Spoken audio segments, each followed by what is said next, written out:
Réaliser une cartographie complète des ressources alimentaires pour le bétail en fonction des zones agroécologiques et des pôles de développement agricole. Tel se présente l'objectif de l'étude sur l'évaluation des potentialités fourragères au Bénin. Cette étude est à sa phase de présentation des résultats et les données permettront de partager les expériences en matière d'évaluation des ressources fourragères et doter les pays côtiers des outils et approches standards. Le Bénin va donc poser, à travers cette étude, un pas décisif dans sa marche vers une meilleure gouvernance et une gestion plus rationnelle de ces ressources pastorales relevant du pâturage naturel. C'est le lieu aujourd'hui d'amener ces acteurs de l'élevage à s'intéresser à cette transformation pour mieux gérer ce que la nature nous a donné et ce que nous-mêmes on a produit. Le conseil à la gestion de ces exploitations est important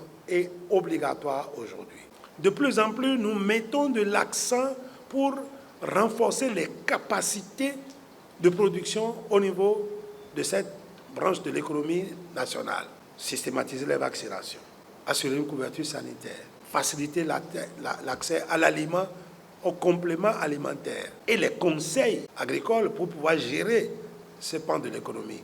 C'est pourquoi, sans hésiter, le chef de l'État et le gouvernement du président Patrice Talon a dit non à la transhumance internationale jusqu'à nouvel ordre. L'Union économique monétaire ouest-africaine accompagne la mise en œuvre du projet dans les pays côtiers tels que le Bénin, le Togo et la Côte d'Ivoire avec un appui financier de 100 millions de francs CFA par pays pour la recherche durable des solutions contre les crises pastorales récurrentes qui affectent la productivité du bétail dans la sous-région ouest-africaine en général.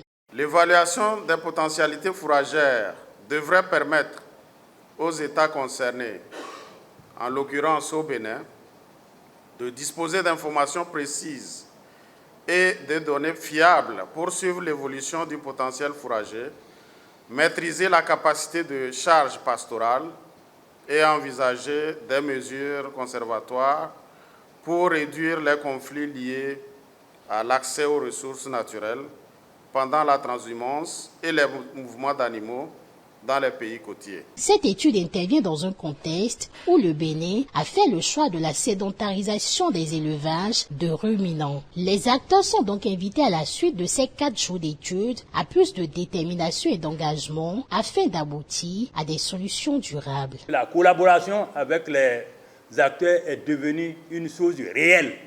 Et nous avons vu, quand c'est devenu réel, ça a commencé par donner des fruits. Et nous pensons que ces fruits, nous tous, nous allons les cueillir et manger et être fiers d'être béninois.